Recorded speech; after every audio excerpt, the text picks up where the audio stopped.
Hey there, Ryan Reynolds here. It's a new year, and you know what that means. No, not the diet. Resolutions. A way for us all to try and do a little bit better than we did last year. And my resolution, unlike big wireless, is to not be a raging and raise the price of wireless on you every chance I get. Give it a try at mintmobile.com/switch. $45 upfront payment required, equivalent to $15 per month. New customers on first 3-month plan only. Taxes and fees extra. Speed slower above 40 gigabytes on unlimited. See mintmobile.com for details.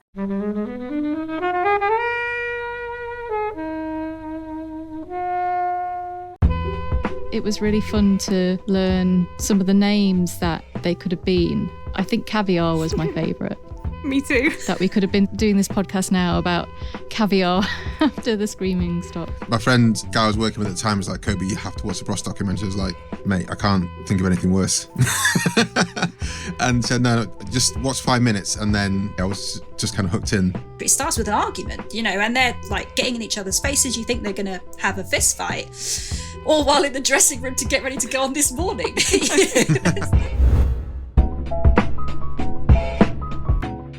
Hey everyone, and welcome to this episode of Flixwatcher podcast. I'm Kobe, and today I'm joined by Genevieve. Hello. Helen. Oh, hello. Natalie. Hi. And we're going to be talking about Bros When the Screaming Stops. Thank you as always to the mighty people for their mighty, mighty tunes, and to Ben from Rockwood Audio for his editing skills.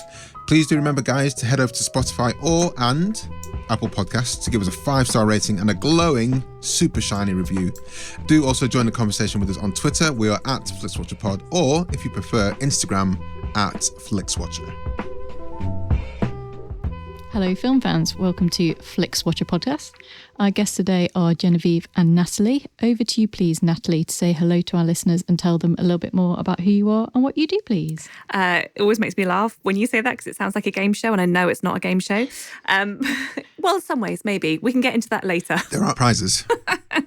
I'm Natalie Jamieson. I'm a pop culture journalist and a podcast developer, maker, producer. I co-host the Bestsellers podcast, which is where we talk about popular books. We're very anti-snobbery in that sense. But you also might have heard me popping up on 5 Live or Radio 2, Radio 1 back in the day, talking about all things film, TV, theatre, music. Oh, beautiful. Who did you normally appear alongside on Radio 1? On Radio 1, I was with Joe Wiley and also Fern Cotton. Okay. I was your entertainment news voice.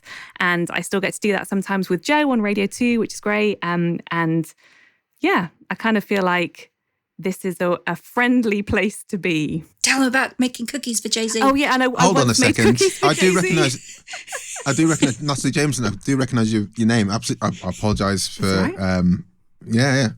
So back in the 2003 era, when I went to work... they hated me for it, but I used to just have one earphone in all the time, and it was Chris Moyles through till Scott Mills for 5 years. Amazing. And then there was a gap, and then there's Zane Lowe. And I stopped listening to Radio 1 when Zane Lowe left. I was like, I think this is my time. Nice. Now to leave. Yeah, I also was left Radio 1 not that long after that, so. Yeah. So hi again from that one earphone. You would have heard me wittering on about lots of things, musicals, and as Jen was just saying, once baked cookies for Jay-Z. Well, we need to know more about that, surely. What were the cookies? Chocolate chip. Laced with anything? No, he ate them as well, which, I literally saw him eat them. That's kind of like Rule 101, isn't it? Like if a fan or, anybody that you don't really know gives you something, you don't eat it. But luckily, I'm very trustworthy and they were delicious cookies and Jay-Z loved them. Beautiful. Who are you in my bottom left-hand side? Am I in your bottom left-hand side? Yeah. I think everyone's got a different arrangement. I'm in the top left, me.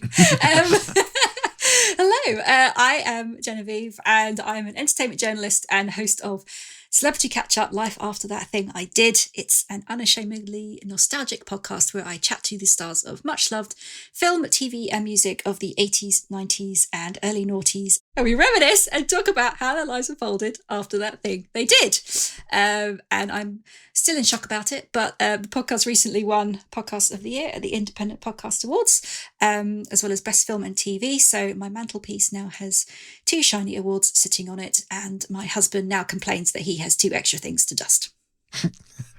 Well, I mean, Tell him He's to just shut up. jealous of the awards, I think.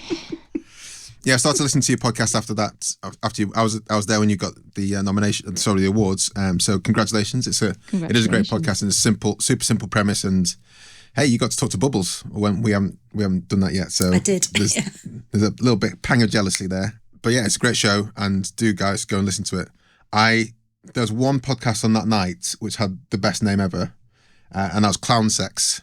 I've not listened to it yet. And it has great artwork too. And it's got great artwork as well. And still haven't listened to it yet, but I will get around to it. So there's a big up for Clown Sex and also Celebrity Catch Up.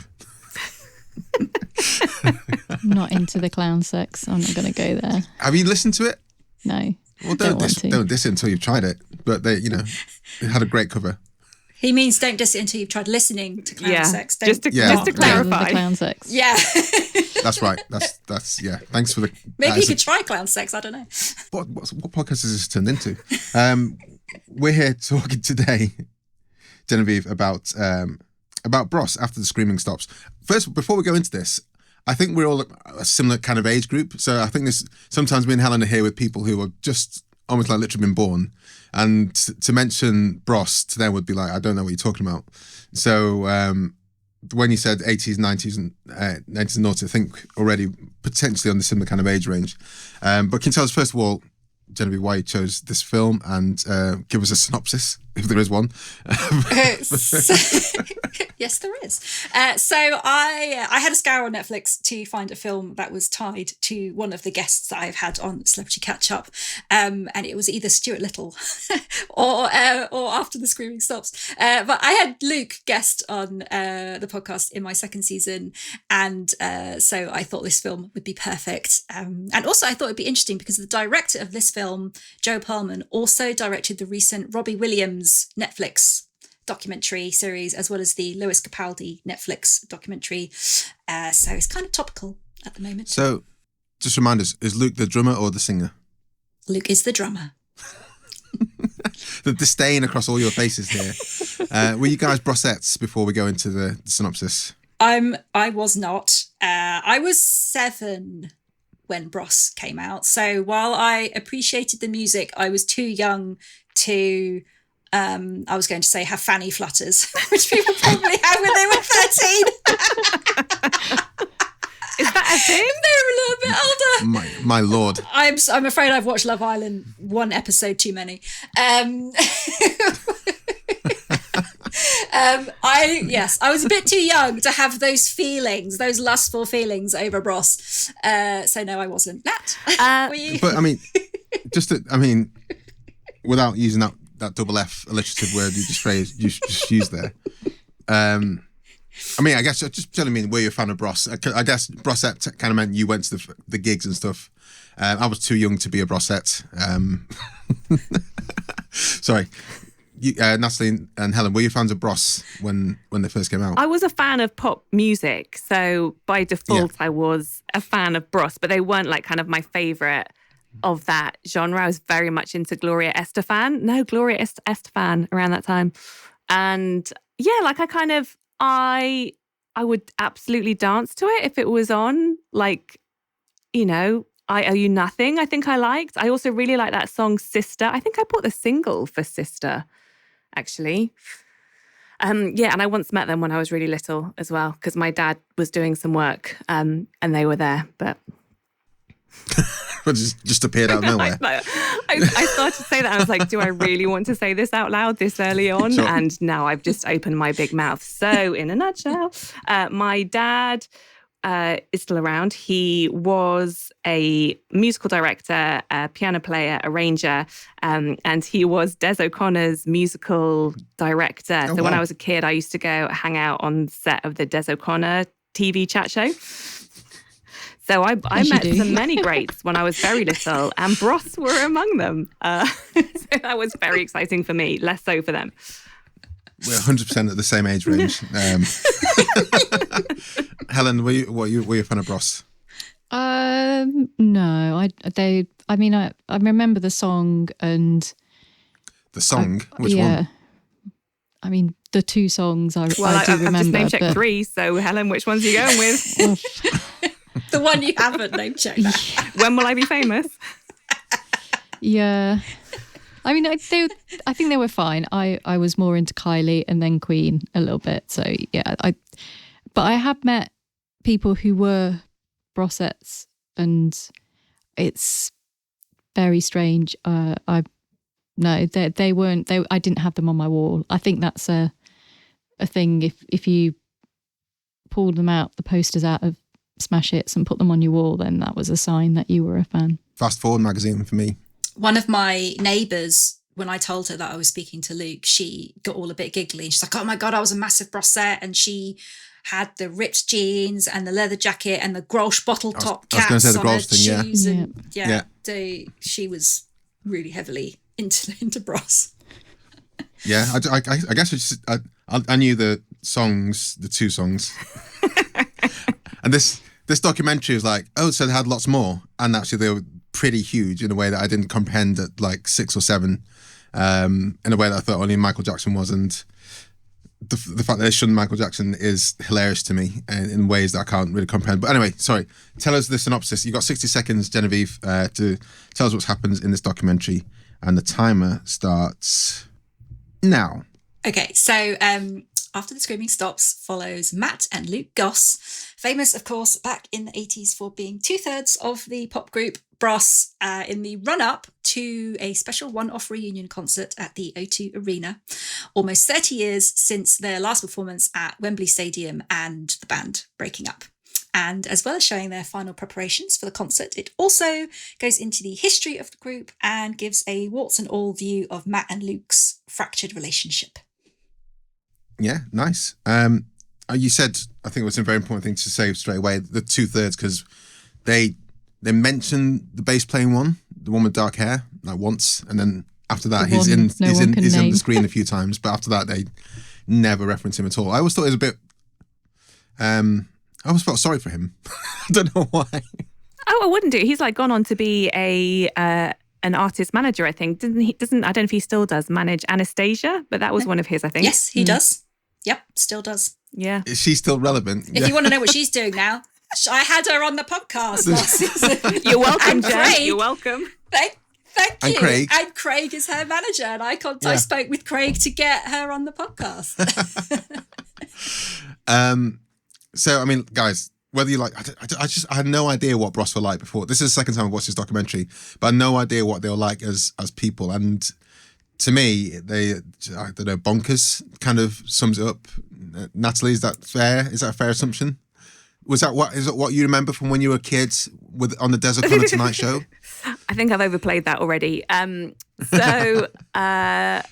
I was an avid reader of Smash Hits, and I don't think I got that side of the Bros boys from Smash Hits. But I think it's kind of fascinating rewatching it. So I watched it when the documentary first came out, and then I rewatched it again today, actually, ahead of this recording, because I wanted it to be really fresh. And I remember it leaves me with like sadness and joy at the same time, because that sibling rivalry between them is intense. And I just wanted to mention, like, their opening shot is like a close-up on both of their faces separately. And the first face that you get in close-up in kind of high definition is Luke Goss. And I just wondered how much they might have wrangled between who actually got the first shot in the film, because they probably did. I mean, yeah. Genevieve, when you spoke to the drummer one, Luke, was this before or after the documentary first came out? It was after.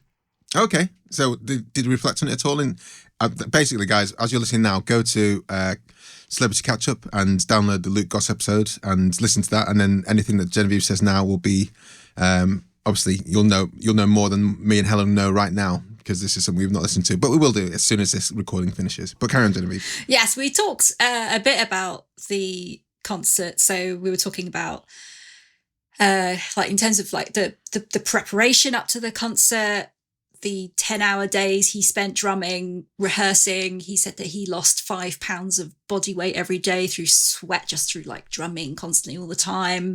All the blisters he got from doing, because he hadn't done it for so long. There'd be blood splattered on the drum kit. And I did ask him about, because I was surprised that it's such a warts and all view of their relationship. You would expect typically, I mean, obviously we know it now with like Robbie Williams' documentary, his whole thing was he wants to show this, you know, the negative side stuff. But I think, you know, the time when this documentary came out, it probably wasn't as common for it to be so raw and to show this kind of negative side to people. And I was thinking like, you know, wow, I'm surprised that they would have signed off on this, especially like the opening scenes of the documentary. It starts with an argument, you know, and they're like getting in each other's faces. You think they're going to have a fist fight, all while in the dressing room to get ready to go on This Morning, where everyone wants to have a. It did really make me want to like Google that This Morning appearance. Yeah. I still haven't done, just to see, like, try and get the body language after that argument. Yeah. But I did say to him, like, you know, wow, how did you feel coming into this and keeping all this stuff in? And he said anything other than the truth would be misleading. So that's why he wanted to do it. And I think also the other reason why I wanted to speak to Luke rather than Matt is because you got this real sense from the documentary that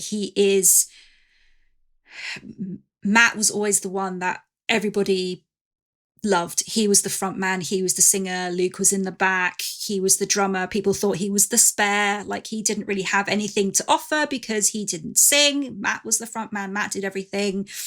And that comes across when you speak to him as well, talking about that time in their rise to fame.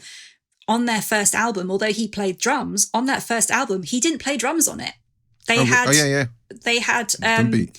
drum beats that did it. And he said that he just felt like he lost everything. He came into this band as the drummer, and then on their first album, he didn't even get to play on it. But then in the second and third albums, they fought for him to play because he was a live drummer. And you do get that sense that he has been burned by his experience in the band and the negative press that they received. I guess it's very typical of the British press that we like to build someone up on the way up and then we like to tear them down after. And the amount of hate that they received was crazy. Death threats. Luke touches a bit in that in our chat, talks about like death threats he's had. Crazy to have on one side loads of screaming girls where the police have got to come to because Oxford Street is suddenly rammed full of hormones and they've got to deal with it, to then suddenly actually there's a bomb threat, don't get off a plane. You know, it's just crazy. What I thought was interesting is like you say, I think this is, I'm not sure if it's kicked off the trend for these documentary of people in pop culture, but when I was watching I watched the Wham one, which I thought was really interesting. And I was quite surprised at how amicable everything was between Andrew Ridgeley and George Michael, to the fact that Andrew Ridgeley's like, look, dude, you do your thing. You take over. You have Careless Whisper by yourself. I'll take a step back and just like chill out for a few decades. And I thought I was almost going to be the same for the Bros one, because I thought, you know, they're brothers. They might have some spats, but also, you know, they've lived together since, you know, in the womb. But it was quite interesting to see that was so not the case. And the way that they fought for like Andrew Ridgeley to play music on the albums and stuff like that was not the way they fought for Luke to drum on Bros. And it's really interesting how the industry does just favour things or disfavour things or just tries to chew people up and spit them out, or just uses people as puppets for their money-making schemes. It's really unsavoury in that respect. But it's interesting how different bands take that, or different groups or different sets of people, how they experience different things. And like another one I watched recently was the Sylvester Stallone one, where they just didn't want him to be anywhere near the camera, essentially, unless he was a thug. And it was like, no, I've written Rocky, this is for me. And no, here's $500,000, I will just buy it off of you. And he was like, no, I'm gonna do it. So the industry is then as horrible. I don't think it's probably that much better, I guess. But it's interesting how this is coming to the front into these documentaries. Helen, have you seen any of these documentaries apart from the Bros one? Robbie Williams, was he one of your people? No, I wasn't really a Take That fan. I'm not sure about the Robbie one. Ladies and gentlemen, Natalie is just... a little bit of Natalie's dying inside. Wait, what? What are those words? I'm not much of a Take That fan. I didn't... There's There's a rip in the time-space continuum. I'd moved on to indie by then, but they can coexist. Can I just say, I was a massive indie kid as well. It's room for everyone. Because I do like George Michael, and I've got a bit of a soft spot for him. But I mean, what we've said so far kind of gives this impression of this quite serious, sort of deep, sort of mining the depths of emotion and going into some dark places. But I would just like to read out something that happens quite early on. Quite early on, Matt Goss says, the letters HOME are so important because they personify the word home. This kind of sets the tone for the documentary. There's some other, I mean, there's many. Matt, again, Rome wasn't built in a day. The singing one. And fuck me, that's true. But we don't have the time that Rome had. So this is just a taster. I mean, you get Don't forget the English conquer crisis. Well, I was maybe going to leave that for people who haven't quite got there, but there's that one TV moment of the year. We can't ignore that. And now we can't play fucking conkers in the UK. I mean, you can. You can what? Sorry. You can play conkers, but it's quite an opener. And also, it was really fun to learn some of the names that they could have been. I think caviar was my favourite. Me too. That we could have been doing this podcast now about caviar after the screaming stopped. I mean, we liked it was epitome. Except they showed epitome written on the screen, but they said epitome. Mockumentary-esque, isn't it? There's also a painting of his bulldog as well. Now, holding a beer. That would be normal, but he had him painted holding a pint of beer. This is not. It wasn't quite the documentary experience I was watching. I didn't really know what to expect. I thought it'd be fairly bog standard, but from the start, you're like, this is going to be different. I feel. And I think that's what's brilliant about this documentary is that you might go into it for the nostalgia if you're a Bros fan, but you do not have to be a Bros fan to watch this film whatsoever. There's this bigger story about the relationship between two brothers, and it's so interesting. My husband reluctantly watched it with me, and he was like, he didn't care about Bros, and he was like, I don't know. But then he sat with me and he enjoyed it. By the end, he was like, that was really good, because he can, he's got a brother and he empathized with the brother relationship and the rows and living in your brother's shadow and all that kind of stuff. And I'll save my conclusion for the recommendation scores, but that's all I'll say. I do want to pick up the concave sequence is still one of the things that makes me wake up laughing sometimes. I saw this 2 years ago, at least 2 years ago when I first came, maybe 3 years ago, because I think it was pre-pandemic. And my friend, guy I was working with at the time, was like, Kobe, you have to watch the Bros documentary. I was like, mate, I can't think of anything worse. And said, no, just watch 5 minutes. And then I was just kind of hooked in. But that scene where they revisit their childhood home and said, our favourite toy was a dart. And we throw it up in the air. And we had to play chicken until the person who moved last lost. And one day, the dart stuck in my rib. I was like, what the hell are you talking about? And then Grandad pulled it out and they started chucking it about again. And that's when and it's like, but you can't play with conkers. But what are you what? I know, what's the what point? Kind of nonsense is this? Yeah. What's the next logical thing? So let's bring back the conkers and give kids darts to lob around. Anyway, my favourite quote from Matt, because as you say, there are many, was, "The news is the thinking man's reality show." Just let that sit for a minute. My favourite one from Matt was, I made a conscious decision because of Stevie Wonder to not be superstitious.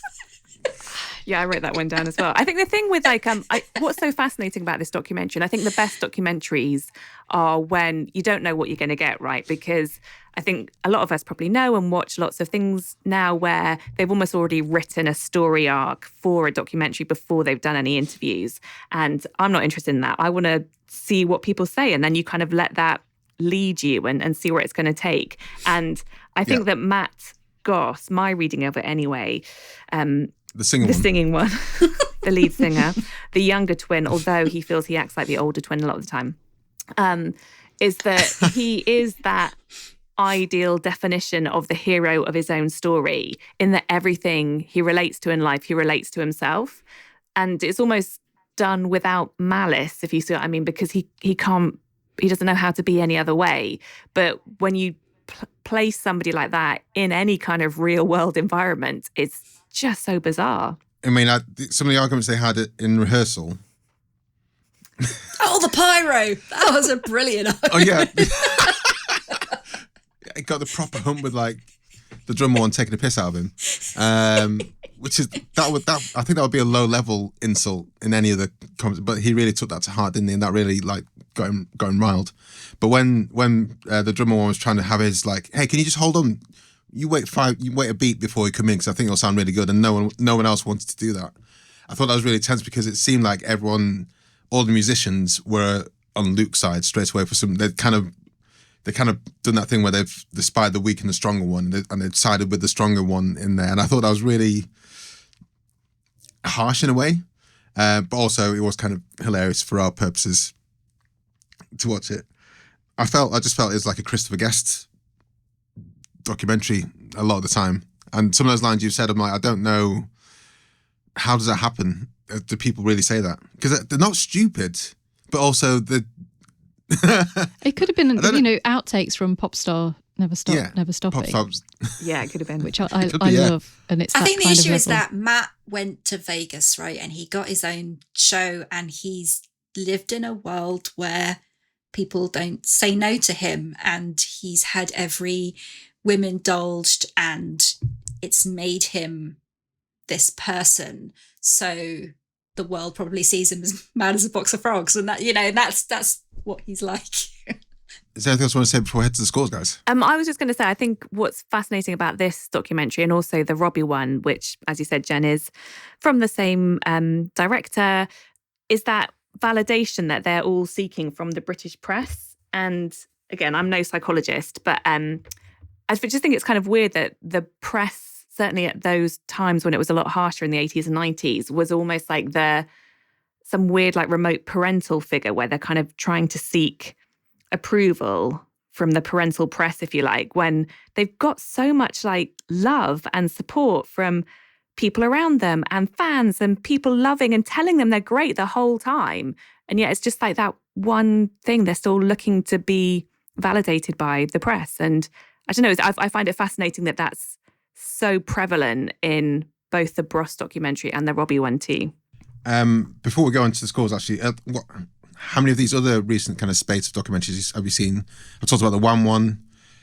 Arnie's got one. Beckham's got one. Are you enjoying these generally? Are you interested when they come out? What's your kind of thoughts on them as they appear? Helen? I haven't seen any of them. I mean, I might be tempted to the Arnie one, maybe. Yeah. I mean, I guess it's how I've seen some of the best bits from the Beckham one, which look quite entertaining, and I'm a big fan of Amy, the Amy Winehouse one, Asif Kapadia's Amy. Yeah, but that's not one of these ones, is it? No. This is when, yeah. So that's obviously an Oscar-winning. I don't mind watching an hour and 37 minutes of Bros. I'm not going to sit down and watch 8 episodes. I don't think of a story. I think you've got to really, really, really be into it, I think. This film may not have won any Oscars, but it did win a BAFTA. Did it? Yes. So. Lunacy. What are your thoughts, Jen and Natalie, for this recent spate of? It has literally. It's been in the past year. There's just popped up loads of them. Yeah, I mean, I'd say I have watched most of them, but then that's kind of like the work I do as well. Like I've always loved popular culture, and I sort of love seeing the documentaries, but I am always quite fascinated because often, again, because of my job, not because I am a geek, it's fine. Because I know quite a lot about some of these stories. I always think it's fascinating what's left out of the documentaries. And,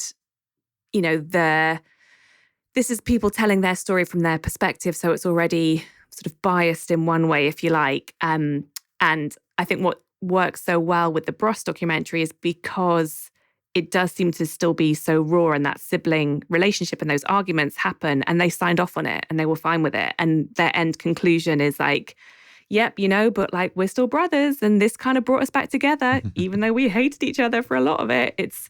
That's kind of fascinating. And it doesn't feel like there's any artifice in that, which I think is a good thing. Yeah. I was going to say, maybe they've got less to try and sell in that they're kind of, they've, at that point they were doing kind of the comeback tour, but had kind of sort of Comeback gig, singular. Well, gig, yeah, because what happened to those other dates, we'll never know. But I guess it depends where you are in that career path and whether this is, the documentary is like a stepping stone to something, or whether it kind of feels like a bit of a public therapy session for them both, really, and a bit of a chance to, talk about like being made to kind of perform and be public when they'd experienced personal tragedy and things like that. Whereas it's not them going, we're ready, we're back in action, like come book us or anything like that. I wondered how much it cost to just put on this one show. With the pyro. Yeah, exactly. I mean, as Nat says, kind of the same. As an entertainment journalist, you kind of end up watching all these documentaries because you have to be across them all. And I guess linked to my podcast, because it's nostalgia as well, I have this other interest in it because a lot of them are going down this nostalgia route. And I think that's just, nostalgia is just quite popular at the moment coming out of lockdown. At least I found that nostalgia was very popular around that time, because in times of uncertainty, people turn to things that bring them comfort, and nostalgia is that thing. So that's why people were rewatching all these old box sets, and suddenly all these rewatch podcasts turned up. Everyone was turning to something that made them feel safe and secure. And I think that's why all these things are sprouting out of nowhere now, to making us remember the better times when things were simpler and we were younger and we didn't have bills and mortgages and all those things to worry about. Well, on that bombshell, let's head to the scores.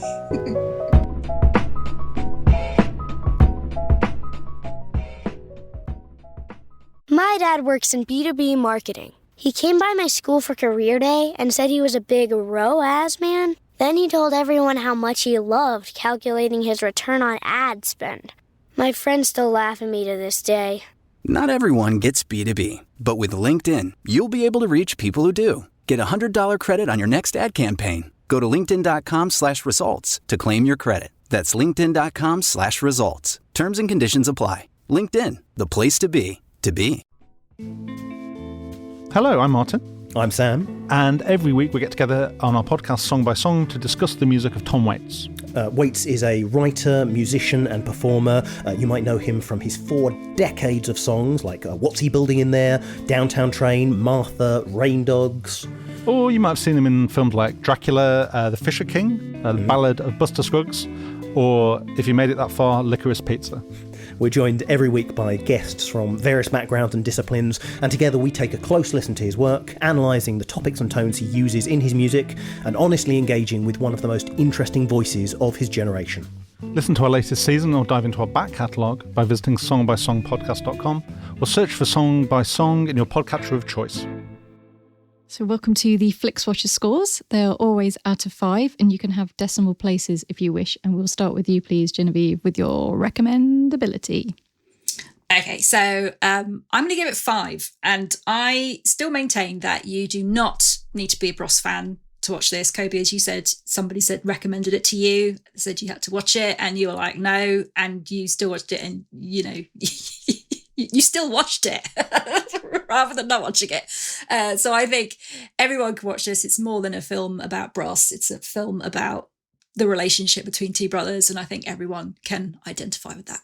Natalie? I was going to go with a solid 4, but I might bump it up to 4.5 because I just think it's fascinating that, as you say, I think Bros might have passed quite a lot of people by. Obviously, he weren't around at the time because they're not like, take that, as in they're not played on the radio still. They're not kind of streamed or talked about as widely. So, I think it's a good bit of pop culture knowledge to get across. Although I would add that now that Matt Goss was on Strictly last year, and Luke Goss is an actor now and stuff, I think maybe there might be on the radar of younger people now. So maybe that has attraction for them too. But the drummer one's been an actor for a while, hasn't he? He was in one of the Blades, Hellboy, for example. Hellboy, yeah. Blade 2. And because the film starts like, Guillermo del Toro loves him. And I was like, well, which films has he been in recently? He did at the time. Helen. I'm going to give it a solid 4. It's not the documentary that you're expecting. So if you haven't seen it, I don't think there's any way that it can really prepare you for what it is. I think that definitely for us, having grown up around Bros and kind of had that knowledge of them and the songs when we were growing up and how pop culture was then, and kind of grown a little bit with them and kind of seen them sort of go into obscurity and then come back a little. I'm not sure whether someone who's never heard of them and perhaps quite a bit younger would kind of get the same enjoyment that we've had out of it. So I still think it's very enjoyable, but I can't give any more than a 4. I'm going for because I was recommended it, a hard recommend. And then when I told people on Facebook at the time, like, I've just watched the Bros documentary, loads of people piled in and was like, mate, how funny is it? So it is one of those ones where I think if someone balks at it, and if they've known Bros, I think that's a fairly large caveat that Helen said there. If you have no idea who Bros are, I think this will just be a story of two twin. I don't know what words you. Incredibly good looking for 55. Like whatever. Are they 55? Is that how old is, they are? Oh wow. Is that can't be sniffed at. Like they're looking very healthy for 55. Yeah, absolutely. So I would be a hard recommend. So I'm going for 4.3. Genevieve, repeat viewing score. I'm going to go for a 4 with the caveat that so I watched this originally, so 2019 when it came out on, because the first time it was out kind of buried away on BBC4, and then it kind of went viral for all the memes, for all the things we've been talking about, and then they put it on BBC Two, and then I saw it then. So and then I hadn't seen it again until last weekend in preparing for this, and I think watching it again, there were some things that I was like I'd forgotten how funny some bits of it were, and the disbelief that, oh my God, they've said this and they've kept this in. So I enjoyed watching it a second time. So I think it's definitely got repeatability, but I would caveat that it's not something that you would watch like every couple of months or once a year. You need a little gap between it to appreciate it again, but you definitely can watch it a second time and get something out of it that you didn't the first time. So was it 4? 4. Natalie? I think I would give it a 3 because I saw it when it first came out. I was actually, I don't want this to sound wanky, but the Freelancer's Lament, right? So this came out, it was part of the London Film Festival actually in 2018. Yeah. How was it? And because I am that geek that scours the brochure, was like, oh, that sounds fascinating. And it was part of that. And I could not get a story away on it. I pitched it to so many places and nobody was interested because Bros were not on anybody's radar then. And I was like, seriously, like, like we've all been saying, you've just got to watch it. You've got to hear what they say. It's so funny.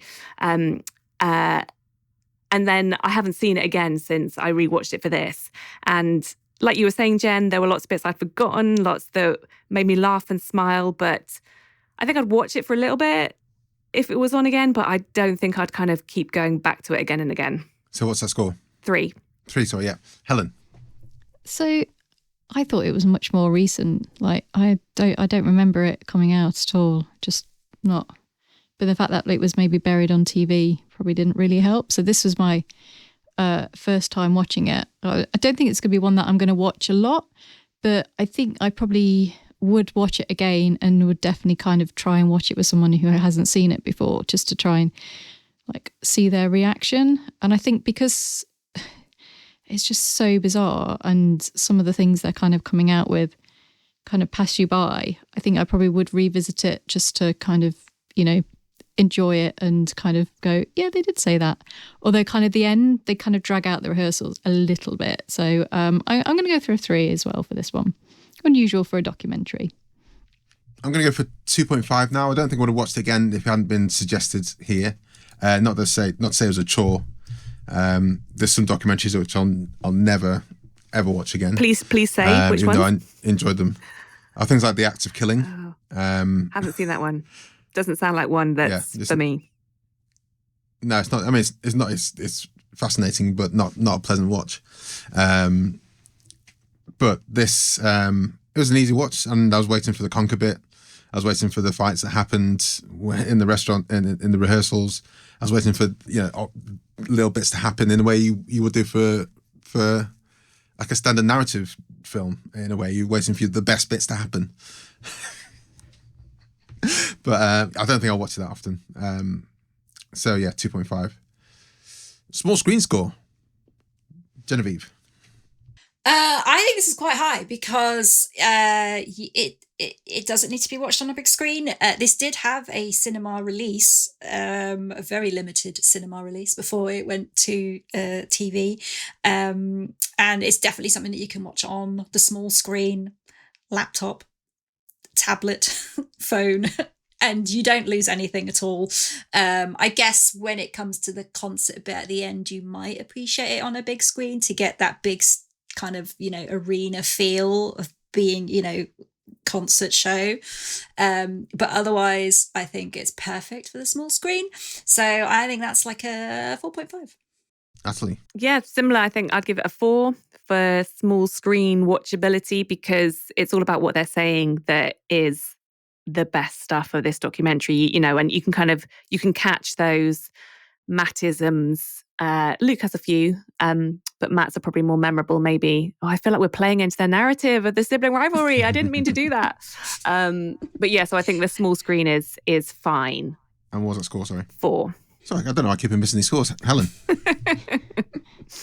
Yeah, so there's nothing about this film that says I need to be seen on the big screen.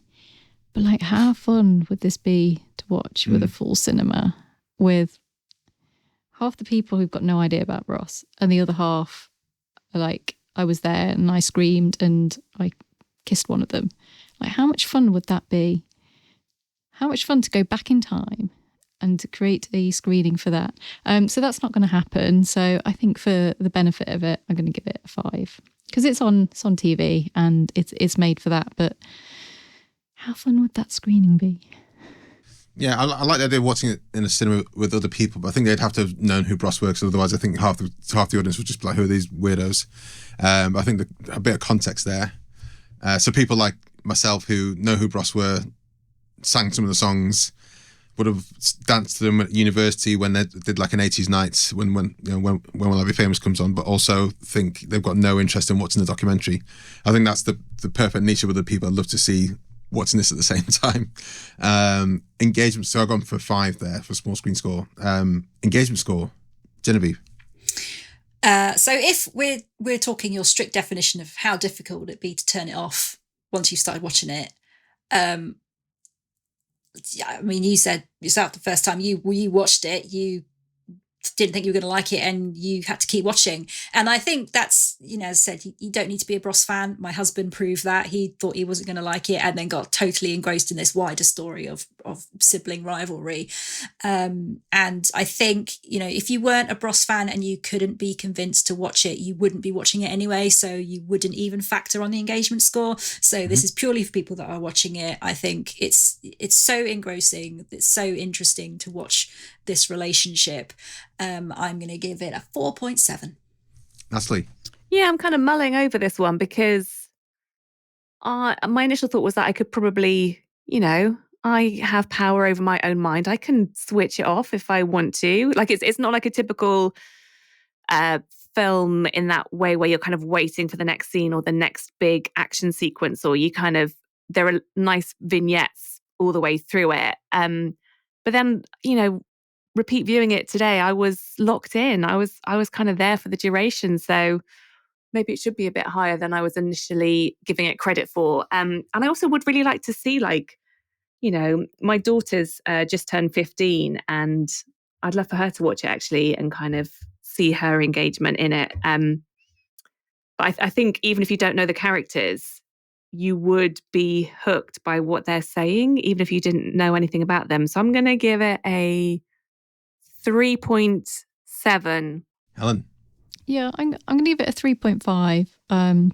I could not resist the urge to hit Wikipedia while I was watching it and be like, how old are they? This is very mysterious. And then kind of ended up in that whole sort of wormhole of Wikipedia and finding out, oh, they lived in Lewisham. Like, oh, that's interesting.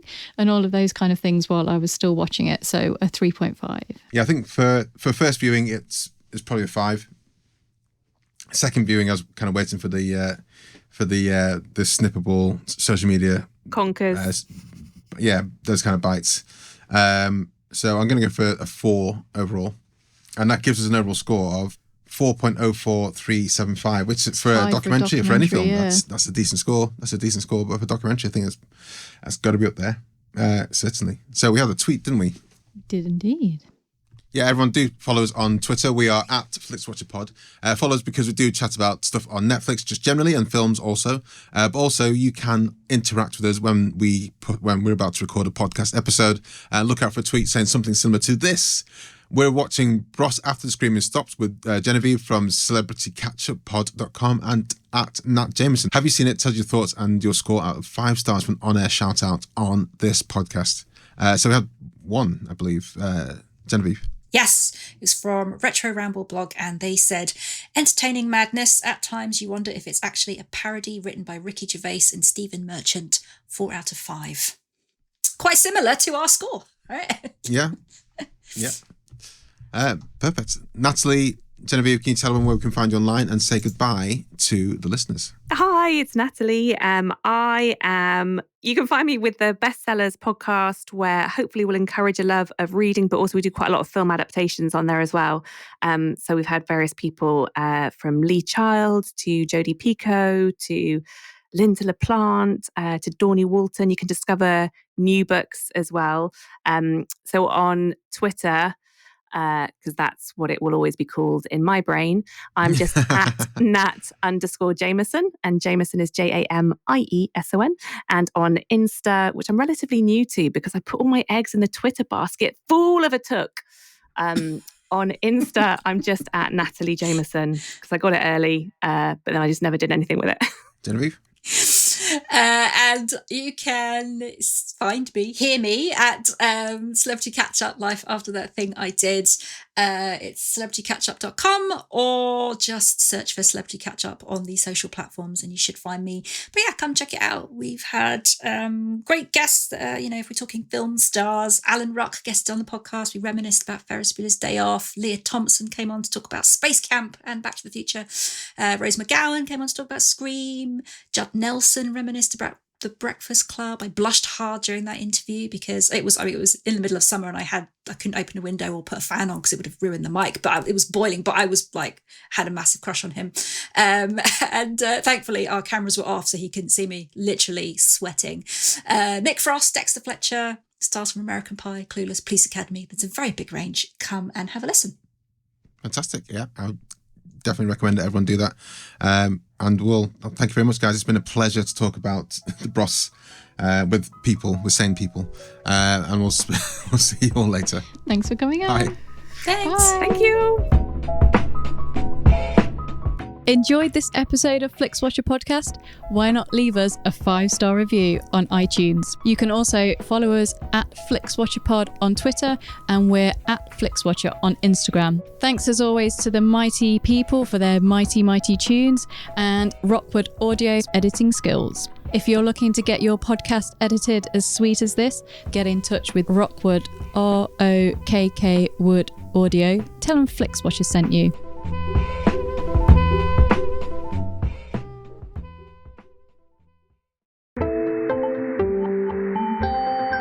You just heard a Stripped Media production.